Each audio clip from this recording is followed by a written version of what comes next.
Nós vamos hoje iniciar a 7ª lição, tipo de cristãos que amadurecem. Você vai identificar um cristão quando ele já conseguiu crescer na caminhada, quando ele conseguiu evoluir de quando ele começou, quando ele disse sim para Cristo. Então vai existir renúncias, vai exigir de você pagar preço para que você possa crescer e amadureça. E o texto bíblico que está na revista de vocês também, é o texto base para nós iniciar essa lição, está em Romanos 12, de 1 ao 5. Eu já vou estar lendo porque nós temos muitos versículos e a gente quer poder ler cada um desses versículos, porque toda a Bíblia, todos os versículos são necessários e importantes na vida do cristão. E à medida que você vai ouvindo esses versículos, você vai aprendendo mais do Senhor. Que diz assim: rogo-vos, pois, irmão, pela compaixão de Deus, que apresenteis o vosso corpo em sacrifício vivo, santo e agradável a Deus, que é o vosso culto racional. E não vos conformeis com este século, com esse mundo, mas transformai-vos pela renovação do vosso entendimento, para que experimenteis qual seja a boa, agradável e perfeita vontade de Deus.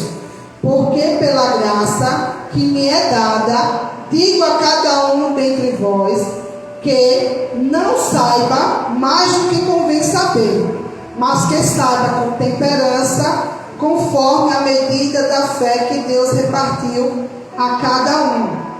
Porque assim como em um corpo temos muitos membros, e nem todos os membros têm a mesma operação, assim nós, que somos muitos, somos um só corpo em Cristo, mas individualmente somos membros uns dos outros. Então nós vemos aqui, amados, que nós devemos apresentar a nossa vida diante do Senhor. Essa é uma forma de você estar cultuando a Deus, apresentando o que? O seu corpo, a sua mente, o seu espírito ao Senhor. E isso é agradável a Deus. Deus se agrada quando você se apresenta diante dele e diz: Senhor, aqui é a minha vida, como uma forma de cultuar o Senhor no seu procedimento, nas suas práticas, na sua maneira de agir. Colossenses 1:9 diz assim: por esta razão nós também, desde o dia em que o ouvimos, não cessamos de orar por vós e de pedir que sejais cheios do conhecimento da sua vontade, em toda sabedoria e inteligência espiritual. O apóstolo Paulo, ele está dizendo que nós somos uma família. Nós fazemos parte da família de Cristo, nós fazemos parte do corpo do Senhor, mas individualmente eu tenho uma função dentro da igreja. Nem todos foram chamados para o ministério de criança, nem todos foram chamados para cantar, porque senão ficaria até difícil da manifestação, do movimento, das atividades dentro da igreja. Porque se fosse todos só de um jeito, e as outras necessidades que a igreja tem, aqueles que vão visitar os órfãos, aqueles que vão visitar as viúvas, aqueles que vão evangelizar. Então, cada um de vocês, cada um de nós, fazemos parte do corpo de Cristo, mas eu faço uma função dentro deste corpo. Você faz uma função também dentro do corpo. Mas ele diz que individualmente nós devemos servir uns aos outros. Então, uma pessoa que amadurece, ela vai servir o seu irmão, ela vai servir o seu próximo, ela vai acudir alguém que está necessitando da ajuda dela, da ajuda de Deus através da sua vida. Então o serviço é uma característica de alguém que está amadurecendo. Nós não estamos perfeitos aqui na terra. A cada dia você vai aprendendo mais da palavra. A cada dia você vai deixando algo que você fazia de errado e agora procura acertar. agora procura andar dentro da verdade de Deus. Porque perfeito, único aqui é Deus. Sei que para nós, podemos dizer, todos nós, é difícil ser cristão, porque vai requerer de você abandonar práticas mundanas, abandonar o pecado. Então, para verdadeiramente você seguir com Cristo, você vai ter que deixar tudo para trás, ser uma nova criatura e seguir adiante com o Senhor para uma nova vida, uma mudança de vida, uma mudança de comportamento e de atitude. Mas quando você vai começando estudando a Bíblia, o Espírito de Deus vai trazendo o entendimento que você precisa. Ele diz que nós não devemos saber mais do que a temperança, conforme a medida de fé que Deus repartiu a todos nós. Então Deus, Ele repartiu para mim e para você uma medida de fé. Mas o que vai fazer a diferença entre um e outro é a medida que você decide mergulhar, conhecer mais a Bíblia, conhecer mais de Deus. Isso vai gerando mais fé dentro de você. Porque uns vão mais na frente apressadamente, porque ele decidiu estudar e conhecer, e à medida que ele vai conhecendo mais a Deus, ele vai se entregando e vai tendo mais fé no seu coração e vive uma vida diferente. Já tem outros que já tem mais vagaroso na caminhada. Ele anda, mas ele anda devagar. Ele é aquele que come só pouco, algo que ele poderia comer mais. Quando um alimento é saboroso, eu digo por mim, viu? Porque eu gosto de comer, e ainda mais quando a comida é gostosa. Aí é que o negócio fica feio para mim, porque eu como. Então, quando você come algo e que você vê que aquele negócio é gostoso, você quer comer mais. Bem assim a Bíblia, tem pessoas que ela aceita Jesus, começa a dar os primeiros passos da igreja, e ela já está assim, tão apaixonada, tão assim, desnublada com o Evangelho, que ela quer comer muita palavra.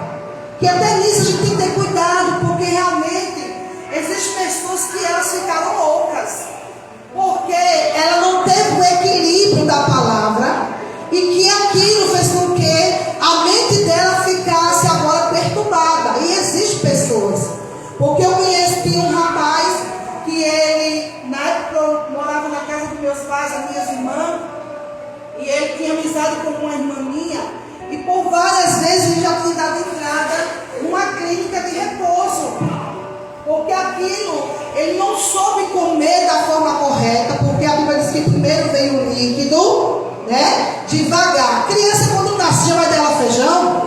Jamais. Você pode matar essa criança.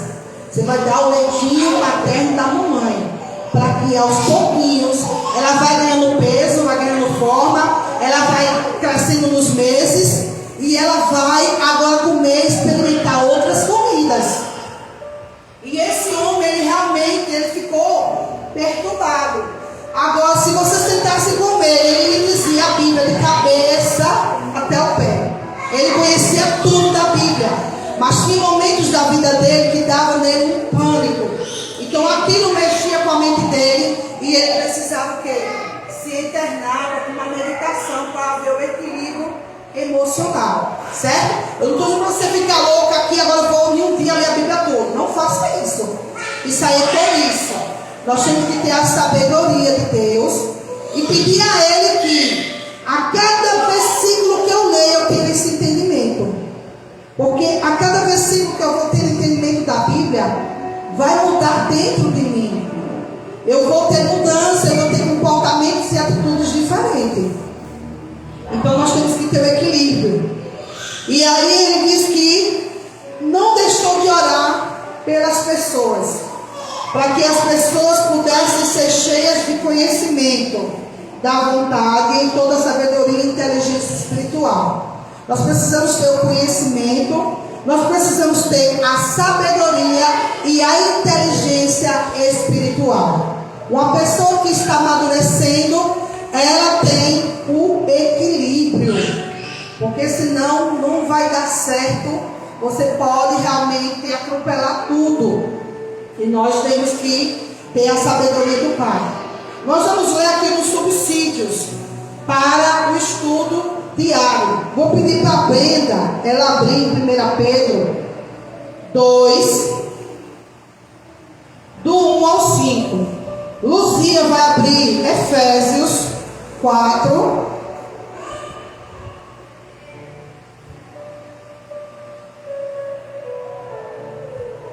Renilva, 1 Pedro 1, 1 Pedro 2, do 1 ao 5. Luzia, Efésios 4, 17 ao 25. Hoje não vai dar para a gente mastigar bastante a revista, mas eu quero sempre colocar os versículos para a gente estar aqui estudando, viu? Então não vamos ter pressa para acabar a revista logo, não. Nós temos ainda tempo para isso, para a gente estar aqui compartilhando da palavra do Senhor. A irmã Zélia, Mateus 5, 13 ao 16. Vamos pegar seus versículos aí para ler.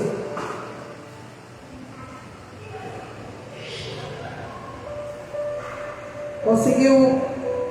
É no Novo Testamento, Zélia. Logo depois de Malaquias, ele é o primeiro. Mateus 5, 13 ao 16. Gênesis 1 Coríntios 12, de 12 ao 20. O pastor vai ler Efésios 1, de 1 ao 9. E eu vou ler Filipenses. Mateus 5, 13 ao 16. Reni, você pode já estar ali, se você já achou o seu, para a gente ganhar tempo, por favor. Despojando-os, portanto, de toda maldade e dolo, de hipocrisias e invejas, e de toda sorte de maledicência.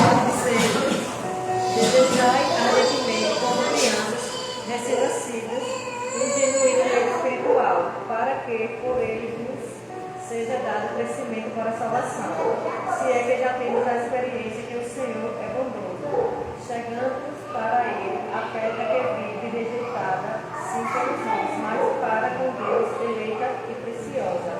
Também vós mesmos, como pedras que vive, sois edificados, casa espiritual, para ser sacerdócio santo, a fim de oferecer sacrifícios espirituais agradáveis a Deus por intermédio de Jesus Cristo. Então, pelo versículo que Brenda falou aí, você vê que nós podemos, desses versículos que ela foi citando, já trazer um ensinamento, já trazer uma pregação. Ela falou aqui que nós devemos deixar a maledicência. Devemos deixar o quê? O mal. Deixar de pensar coisas ruins. Ele fala que nós devemos desejar ardentemente o leite, como eu já falei aqui, o líquido, né? O novo nascido, ele vai primeiro começar com o líquido. Então você tem que desejar o novo nascimento, o leite genuíno do Senhor. E fala que nós somos pedras que fomos edificadas sobre Jesus, sobre a palavra de Deus. Amém? Agora, Luzia. Digo isso e testifico do Senhor, para que não andeis como melhor ouvir. Digo isso e testifico do Senhor, para que não andeis como andam também os outros gentios, na verdade, na vaidade da sua mente,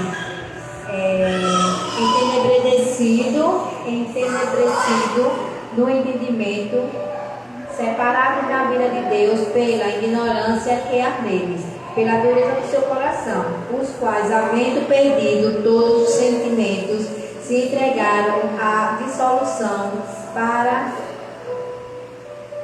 com avidez, cometerem toda a impureza. Mas vos não aprendeste assim a Cristo, se se é que tendes ouvido e nele fostes ensinados, como também a verdade em Jesus. Que, quanto ao trato passado, vos despojeito do velho homem. Despojou do velho homem. Que se corrompe pela concupiscência do engano, e vos renoveis no espírito do vosso entendimento, e vos revestis do novo homem, que segundo Deus é criado em verdadeira justiça e santidade. Por isso deixai a mentira e falai a verdade, cada um com o seu próximo, porque somos membros uns dos outros. Veja que ela leu vários versículos, são pontuados várias coisas que a gente podia estar aqui detalhando sobre cada uma delas. Nós vemos que ele fala sobre não pensarmos como gentio, as pessoas mundanas, as pessoas que não estão aliançadas com a palavra do Senhor. Nós devemos renovar a nossa maneira de pensar. Ele fala que nós devemos nos despojar do velho homem. Que despojar é esse do velho homem? Porque nós, quando a separação houve por causa do pecado em relação a Deus e o homem, nós andávamos neste mundo fazendo as coisas erradas. E ele diz que a gente deve deixar o quê? A mentira, falar a verdade, né? Tudo isso são atitudes do novo cristão, procurar fazer as coisas agora corretamente. Então, se você andava na frequência da mentira, porque mentir todo mundo mente, eu minto, você mente também, né? O único que não mentiu foi Deus. Então, o mentir não quer dizer o mentir, então, eita, agora eu não sou mais de Cristo. Não é isso. É você não viver mais o tempo todo mentindo. Todo dia você anda na mentira, só fala mentira, que até mesmo você vai depois, tanto ter o hábito de mentir, você mesmo vai acreditar que aquilo que você fala é verdade, e não é. Então nós devemos deixar a mentira, devemos deixar o velho homem morrer dentro de nós e nos revestir do novo homem, porque o homem, quando ele aceita Jesus, ele tem um encontro com Deus, e Deus vai mostrando para ele agora o que ele deve abandonar e o que ele precisa colocar em prática no dia a dia. Então a gente não deve estar se corrompendo como o mundo está corrompido. O mundo está corrompido e de certa forma ele está querendo também nos corromper. Como? A gente achar que o que o mundo está mostrando para a gente é o certo. E nós sabemos que tem muitas coisas que o mundo está mostrando que vai contra a palavra, vai contra Deus. E tudo isso vai ser prestado conta diante do Senhor. Então nós temos que ter o cuidado, o que nós vemos, o que nós ouvimos, o que nós falamos e como nós nos comportamos. Porque talvez o vizinho da direita não vai ver, o vizinho da esquerda não vai saber, mas Deus está vendo. E Ele sonda o meu coração, sonda o seu coração. E Ele sabe o caminho mau que está dentro de nós. Ele nos diz que nós devemos andar pelos caminhos retos, os caminhos dele. Amém? A próxima foi Zélia. Eu não pedi uma parecida não, foi pronto. Zélia, pode ler, Mateus 5, do 13 ao 16. Vós sois o sal da terra. E se o sal for íspido, com que se há de salgar? Para nada mais presta, senão para se lançar fora e ser pisado pelos homens. Vós sois a luz do mundo. Não se pode esconder uma cidade edificada sobre o monte, nem se acende a candeia e se coloca debaixo do alqueire, mas no valedor e da luz, e todos que estão na casa. Assim resplandeça a vossa luz. Olha aí, ele falou sobre o sal, falou sobre a luz.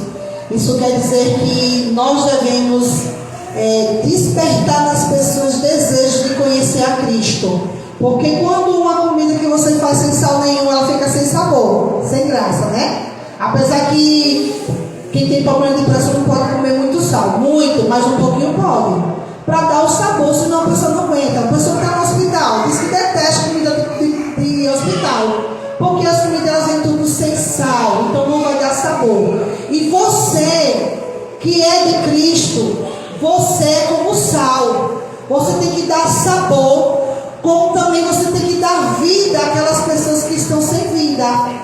Tem que despertar nela essa vontade de conhecer a Jesus.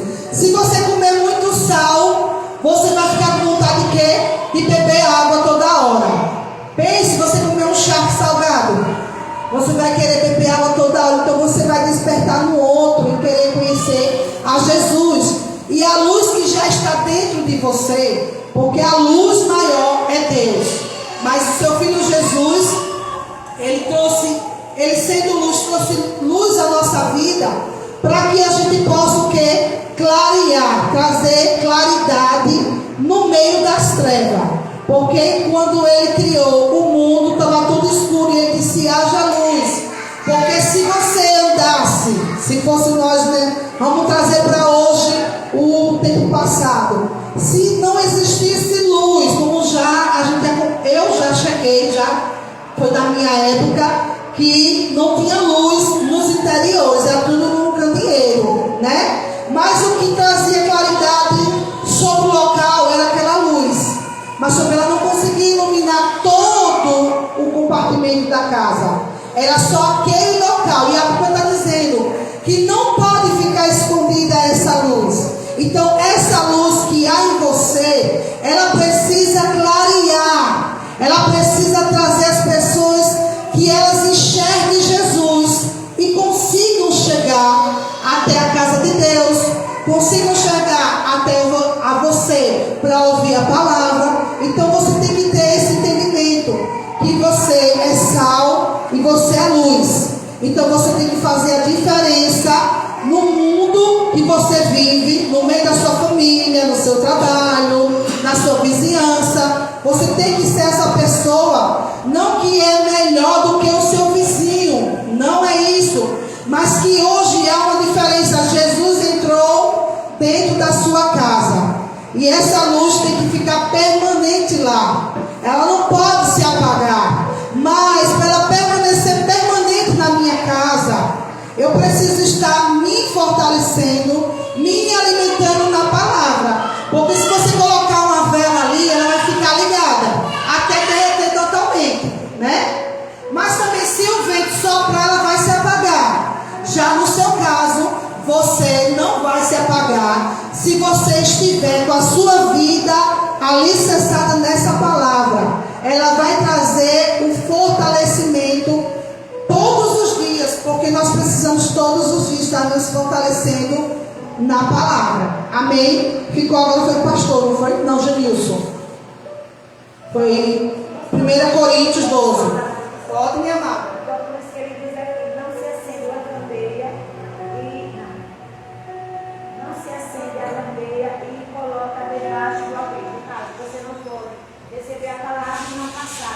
Também, isso mesmo. Isso mesmo. Nós carregamos Cristo na nossa vida. Nós estamos vindo à igreja para aprender a palavra. Tem pessoas que vai na casa dar estudo a alguém que quer. E até o pastor já citou essa questão. Quem quiser um culto no lar, para você chamar um vizinho para ouvir a palavra, eles estão dispostos aqui, sempre estar aqui anunciando: gente, nós estamos aqui para servir o reino, para servir a obra. Se você quer um culto no seu lar, ou na casa de um amigo que diz: ô mulher, eu queria tanto que o seu pastor viesse fazer um culto na minha casa, só é dizer: pastor, tem uma casa de uma moça, ela não é crente, ou ela não está podendo vir para a igreja, e ela quer um culto. Isso é levar a luz de Cristo para a casa dela. Então nós podemos fazer isso, e nós devemos propagar o evangelho. Então você já está aprendendo a palavra. Você não pode dizer: ah, eu não estou apta para poder levar uma palavra para alguém. Você está apta sim. Você já está ouvindo a palavra da fé. E essa palavra que você está aprendendo, você vai aplicar na vida da outra pessoa que precisa. toda terça-feira tem a escolinha, isso aqui é a escola. Isso. Porque em outras igrejas é escola dominical, né? Domingo de manhã. O nosso é o quê? Na terça-noite, o nosso culto de ensino. É uma escola também bíblica. Onde você também pode fazer perguntas, se você tiver alguma dúvida. Aí eu chamo o professor, né, que está acima de mim, e ele vai tirar, vai esclarecer a mente da gente. Se não saber responder na hora, a gente pesquisa e responde. Se tiver alguma dúvida, você ouvir, olha, eu ouvi alguém falando assim, eu ouvi um versículo assim, ou eu ouvi alguém pregando assim, e isso é bíblico? Isso está correto, pastor? Me explica aí, eu quero saber. É um ensino também, é uma forma de você também estar aqui compartilhando com a gente o que é sua dúvida. E a gente não pode ter vergonha de perguntar. Ah, mas eu não sabia que era dessa forma. Então, você vai aprender aqui conosco. Genilson. Amém. Glória a Deus. Eu fiquei com 1 Coríntios 12, né? Foi. 12 a quanto? Ao 20. Pronto. Porque assim como o corpo é um e tem muitos membros, e todos os membros, sendo muitos, são um só corpo, assim é Cristo também. Pois todos nós fomos batizados em um Espírito, formando um corpo, quer judeus, quer gregos, quer servos, quer livres, e todos temos bebido de um Espírito. Porque também o corpo não é um só membro, mas muito. E se o pé disser, porque não sou mão, não sou do corpo, não será por isso do corpo. E se a orelha disser, porque não sou olho, não sou do corpo, não será por isso do corpo. Se todo o corpo fosse olho, onde estaria o ouvido? Se todo fosse ouvido, onde estaria o olfato? Mas agora Deus colocou os membros no corpo, cada um deles como quis. E se por todos fosse um só membro, onde estaria o corpo? Agora, pois há muitos membros, mas um corpo. Amém. Nós começamos com um texto básico, falando também sobre a questão do corpo. Ele reforçou aí sobre todo mundo vai ser só uma coisa, né? E a importância de cada membro que o corpo necessita. O seu corpo precisa dos pés, dos dedos do pé para haver firmeza. Uma pessoa que não tem os dedos do pé, ela tem dificuldade de andar. Veja a necessidade de cada um de vocês nesse contexto família. Nós somos família, nós não estamos aqui para ter rivais, nós não estamos aqui para viver em briga, em competição. Mas eu queria também fazer coreografia. E às vezes acontece isso dentro da igreja. Mas a Bíblia diz que nós, cada um, somos um membro dentro desse corpo. E nós não devemos estar em competição, mas sim ajudando o irmão. Irmã, eu tenho dificuldade de fazer assim. E eu gostaria de aprender. Aquela irmã que já tem uma desenvoltura, ou já tem uma experiência naquela área, ou que se voluntária, né? Ela é voluntária, ela não sabe, mas é voluntária, para também ajudar outra irmã. Então o corpo é isso. É você viver em unidade, é você viver em amor, é você viver em serviço com o seu próximo. Como na família nossa, né? Na nossa casa. Nós fazemos parte também de uma família. E muitas vezes a gente briga. Que não deveria, mas ocorre isso. Na igreja também vai acontecer algumas vezes que não deveria acontecer, mas acontece, né? De depois o irmão se chatear com o outro irmão, que não deveria mais, acontece. Então, nós devemos ver a importância de cada um de vocês. Então, se um de vocês falta à igreja, esse dedo menino ele já não está mais aqui, vai me fazer falta. Eu não tenho o costume de fazer, eu já vi pessoas fazendo a limpeza do ouvido com esse dedinho, eu não tenho esse costume, mas eu estou dando só uma simulação. Olha, se eu não tivesse dedinho para fazer, porque ele é um menorzinho para entrar dentro do ouvido, melhor. Então ele vai fazer falta. E é importante essa questão de você preservar-se dentro do corpo da igreja de Cristo. Amém, pastor? Amém. Efésios capítulo 1, o primeiro 9, Paulo, apóstolo de Jesus Cristo, pela vontade de Deus, aos santos que estão em Efésios, fiéis em Cristo Jesus. A voz da graça e a paz da parte de Deus, nosso Pai, do Senhor Jesus Cristo. Bendito é o Deus e Pai do nosso Senhor Jesus Cristo, a qual nos abençoou com todas as bênçãos espirituais nos lugares celestiais. Como nos elegeram nele antes da fundação do mundo, para que fôssemos santos e irrepreensíveis diante dele em caridade, que é o amor. E nos predestinou para filho de adoção por Jesus Cristo, para si mesmo, segundo o beneplácito da sua vontade, para louvor da glória da sua graça, pela qual nos fez agradável assim no amado, em que temos a redenção pelo seu sangue, a remissão das ofensas, segundo as riquezas da sua graça, e que ele tornou abundante para convosco em toda sabedoria e prudência, descobrindo-nos o mistério da sua vontade, segundo o seu beneplácito, que propuseram em si mesmo. Amém. Veja que antes da fundação do mundo, Deus, que é onisciente, que já sabia que hoje eu seria ali, já teria mais de meus 40 anos, estaria aqui. Mas lá atrás, quando nem existiam os meus pais, lá, Ele já chamou você e eu para sermos santos. Que coisa linda, nos predestinou para sermos filhos dele. Então nós somos filhos por adoção. Irrepreensível, nós temos que ser santos, irrepreensível. Irrepreensível é uma pessoa que não precisa estar o tempo todo você chamando a atenção. Menino, mas eu já falei com você, você é teimoso, viu? Você é cabeça dura. Eu já disse para você não pegar nessa tomada, não é para você pegar no fogo.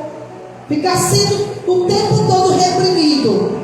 Então Deus não quer, como o pai e a mãe não quer ter dor de cabeça com os filhos, né? O pai e a mãe queria tanto que tudo fosse perfeito, que o filho não desse dor de cabeça, ele não ia ter necessidade de estar chamando a atenção, de estar repreendendo. Bem assim é Deus conosco. Deus, Ele não quer que a gente fique o tempo todo errando, teimando, desobedecendo, sendo chamado a atenção. A palavra de Deus, ela é para exortação, para repreensão. Tudo isso por quê? Porque nós vamos precisar. Mas Ele quer que a gente procure evitar ao máximo de estar errando, para Ele não ter que estar o tempo todo chamando a sua atenção. Porque vira e volta, aquela pessoa está o tempo todo errando. Conheço uma pessoa que ele era assim. Ele passava um tempo na igreja, aí estava aquele tempo da igreja, aí saía da igreja, nessa inconstância o tempo todo. Quer dizer, não se firmava. Nós precisamos se firmar na verdade. Eu preciso me firmar na palavra, como você, para que Deus não fique o tempo todo te lembrando: meu filho, obedeça, meu filho, não faça isso de errado. Porque Deus, ele é santo e Ele não tem nenhum pacto, nenhuma aliança com quem anda o tempo todo no pecado. Por isso que Ele diz: seja santo, porque senão você não vai conseguir se aproximar de mim. Não é Ele que não quer se aproximar de nós, mas nós, por causa do pecado, nos afastamos e nós não viemos para a presença dEle. Então Ele quer que você seja santo, para que você tenha o que? Comunhão com Ele, diálogo, relacionamento e intimidade. E o último versículo que ficou comigo é o Filipenses 1, 27 ao 30. Diz assim: somente deveis portai-vos dignamente conforme o Evangelho de Cristo, para que, quer vá e vos veja, quer esteja ausente, ouça acerca de vós que está no mesmo Espírito, combatendo juntamente com o mesmo ânimo pela fé do Evangelho. E em nada vos intimideis por causa dos que resistem, o que para eles, na verdade, é indício de perdição, mas para vós de salvação, e isto de Deus. Portanto, a vós vos foi concedido em relação a Cristo, não somente crer nele, como também padecer por ele, tendo o mesmo combate que já em mim tendes visto e agora ouvis estar em vós. Então nós devemos estar aqui falando a palavra de Cristo. Nós não devemos ter medo ou se sentir intimidado por aqueles que não querem ouvir, mas a sua missão, o seu compromisso é com Deus, e você deve ir sim falar para as pessoas sobre Jesus, porque para essas pessoas é um indício de perdição, quando ela não ouve, quando ela rejeita a palavra que você leva até ela. Mas para você, para mim, é salvação. A palavra de Deus para o cristão é salvação. Salvação é livramento. A palavra de Deus é provisão. A palavra de Deus é sustento para mim e para você. A palavra de Deus é a vida eterna. Então você não deve parar de falar de Jesus para as pessoas. Que não somente você tem que crer nele, mas se necessário for morrer por ele, morra. Tem pessoas, muitas pessoas em outros países que não podiam se falar do Evangelho, que morreram por causa de Cristo. Eu já ouvi história que não é fácil, só Deus mesmo que fez isso em Jesus, que uma família, esse pastor ele pregava, não lembro agora o país que ele pregava o Evangelho, mas foi colocada a família dele inteira assim na parede. Como eu acredito que vocês já ouviram casos desse, eu já vi muitos vídeos, cenas muito fortes, colocando as pessoas na parede, todos aqueles que não negavam eles. E esse homem, veja, é mais fácil a pessoa chegar para mim, um exemplo, né? Em relação a Dona Aparecida. Lígia, nega Jesus, nega Jesus, senão vai a Dona Aparecida. Vai ser mais fácil dizer, então mate ela. Agora, para você pegar o seu filho, o seu sangue, alguém que você carregou na barriga, que você gerou, que você ama, que você tenta proteger de todas as formas desse mundo, e ali você colocar na parede e vier alguém dizer: olha, ou você negar Jesus, eu vou matar a tua criança.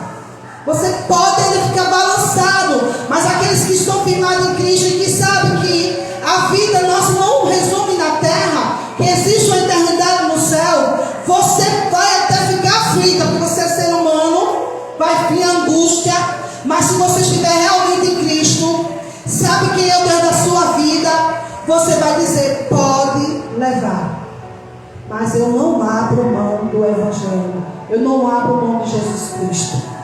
Não é fácil, a gente está falando aqui, mas a gente tem que começar a entender, porque pode chegar alguma situação parecida, como Abraão e Isaac. Ele não tinha filho, Deus disse que ele ia ser pai de nações. Um homem que já é idoso, é impossível na mente humana. E quando de repente ele tem seu filho, ele já está criado ali, moço, e Deus diz: leva ele com você. Humanamente ele pode dizer: como é que pode? Esse Deus está louco, ele me deu, ele disse que era a minha promessa, e agora ele vai tirar de mim. Mas ele foi em obediência, porque ele sabia que era Deus, que Deus podia até fazer milagre, se caso viesse realmente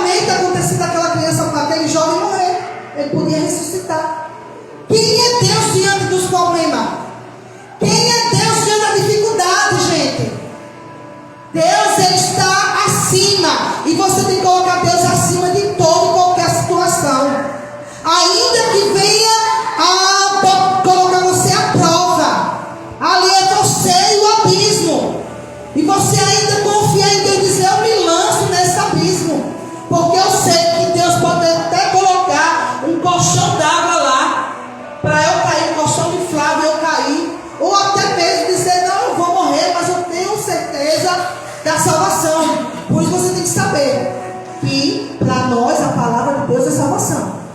Se você morrer, você vai com Cristo. Não devemos ter o medo da morte, como foi pregado aqui pelo apóstolo Artilano. Ele disse que não tinha medo da morte, mas tem muitos cristãos que têm medo da morte. A minha pequena mesmo, ela disse: mãe, eu tenho medo de morrer. Minha filha, o lugar para onde nós vamos é muito melhor. Não se compara com a terra. Lá não vou ter todo esse sofrimento. E às vezes ela me vem com algumas perguntas. E ela hoje mesmo veio. Foi hoje que eu saí com ela para a escola. E ela disse: mãe, olha, eu sei que não. Mas se sua mãe, a senhora fosse para o céu, se a mãe estiver lá, eu disse para ela: infelizmente, quem morre sem Cristo vai para o inferno. Mãe, lá o inferno foi ontem. E o inferno, eu vou ficar, ela dizendo na linguagem dela, como você é. E o inferno, eu vou ficar lá sofrendo? Com certeza, eternamente sofrendo. Mas graças a Deus, né, um sinal que nós tivemos da minha mãe quando ela veio a falecer, no dia da morte dela, que ela não sabia que ia morrer, ou as pessoas às vezes têm um pressentimento, uma sensação, né? Às vezes já está sentindo que tem algo para acontecer, como já aconteceu comigo várias vezes. Eu já senti que iria acontecer, mas Deus me livrou. Então a minha mãe, ela teve aquele encontro com Jesus, porque ela tinha se desviado, né? Mas ela teve um encontro com Jesus, ela fez a oração dela, ela pediu perdão pelos pecados dela. Quer dizer, Deus já tinha dado a ela aquela oportunidade, preparou ela para levar. Então eu disse para ela: filha, quanto a isso eu estou tranquila, porque eu sei que minha mãe está no céu. Agora eu sei que tem muitos parentes meus que não foi, que não conheceram o Evangelho, que resistiram ao Evangelho. Mas eu vou fazer o quê? Né? Não cabe a mim agora, porque quem está não volta mais, não resolve mais nada. Tem que fazer em vida. Aí por isso que eu disse a ela: então nós devemos todos os dias estar preparada, porque eu não sei o dia nem a hora que eu vou morrer, nem que você vai morrer. Então eu tenho que estar preparada, porque se Deus disser assim, ó, no de repente, eu já estou o quê? Preparada. Então, amadas e amados do Senhor, devemos estar nos preparando, como nós estamos fazendo isso aqui no estudo, certo? Nós vamos encerrar só nesses versículos. Eu não comecei minha revista, viu? Porque eu queria ler todos os versículos para você entender, né? O amadurecimento que vai exigir de você. Mas só dizer a você que o quê? Que você precisa ter uma vida de consagração todos os dias. Todos os dias você precisa se consagrar. Todos os dias você precisa se apartar do pecado. Você precisa saber que a consagração pessoal, como algo que abrange espírito, corpo e alma. Então a consagração vai alcançar o seu corpo, e nós vamos ver pela lição depois, que vai falar da parte do corpo, vai falar da parte da alma e vai falar da parte do espírito. Então a consagração vai abranger você por completo. Eu posso ser, eu vou consagrar o meu espiritual, mas o meu corpo não. Eu vou andar indecentemente, eu vou andar fazendo assim. Não, o Senhor disse que é você por completa. Tem que ser santa. O meu corpo vai ser santo, eu vou andar com minha roupa até lá embaixo, mas os meus pensamentos são tudo impuro, malícia e pecado. Não. Todo o seu corpo. A gente leu lá como texto básico, oferecendo nosso corpo santo, vivo e agradável a Deus. Se você quer agradar a Deus, comece a consagrar-se todos os dias. Comece a consagrar o seu corpo, a sua alma e o seu espírito. E que os dons são distribuídos para quê? Para a edificação de quem crê. Então, só recebe os dons de Deus quem crê. Você precisa crer para receber o dom de Deus. Amém? Nós vamos ficar por aqui, o pastor vai terminar. Amém. Eu chamo a irmã Zélia para botar o testemunho e eu vou orar por ela. Vem, irmã Zélia, botar o testemunho. Amém, irmão? Você que estiver enfermo, depois você vem à frente. A irmã Zélia vai testemunhar, depois eu estou orando por ela, porque o Senhor disse para mim orar por ela na luta seguinte. Na luta seguinte. Mas eu esqueci. Eu vou ler esse salmo. Amém. Eu vou ler esse Eu te louvarei, Senhor, de todo o meu coração. Cantarei contarei todas as suas maravilhas. Aleluia, glória a Deus. Então, Jesus disse que é para a gente contar as maravilhas que Ele dá para a gente. É isso? Então, há um tempinho aí eu venho na peleja. Pastor mesmo sabe que às vezes eu falo da igreja. Não vou ser franca. O desânimo bate. Às vezes as dificuldades da vida aparecem e a gente enfraquece. Eu enfraqueço. Eu vou ser franca porque eu vou mentir para Deus e dizer, não, eu sou forte o tempo inteiro. Quando a luta vem, na verdade eu me abato. Mas eu venho sempre também pedindo ao Senhor que Ele me ajude a caminhar, a me levantar. As dificuldades quando chega aqui eu caio, eu digo, Jesus, hoje eu caí, mas eu preciso que o Senhor me levante. Eu peço a Deus direto. E como eu tenho 4 filhos, cada um tem uma cabecinha diferente. Meus filhos eu levava eles sempre para a igreja, para o caminho do Senhor. Sempre eles frequentavam os dias de domingo, né, chamada escola dominical. Sempre os meus filhos foram. E quando cresceu, cada um sempre o seu mundo. Um diz, eu vou, outro eu não vou. E eu ponho na mão do Senhor e eu creio que cada um deles ainda vai vir. E eu creio em nome do Senhor Jesus que eu vou contar um testemunho dizendo todos os meus filhos estão na casa do Senhor. Amém. Em nome de Jesus. Né? E eu recebi uma graça muito grande sábado. Minha filha, para a honra e glória do Senhor Jesus, é formada em advocacia, começou a trabalhar. E quando chegou lá, apareceu uma amiga e disse, não por esse caminho. E o caminho que ela ia começar a ir era ir para, não é igreja, é conceito, né? Não digo macumba, mas era O espiritismo. espiritismo. Os mormos. Não, espiritismo. Pronto. E ela começou a ir. Né? Aí eu dizia, mas esse caminho não está certo. Mãe, mas ela disse que lá tem coisas que eu vou servir a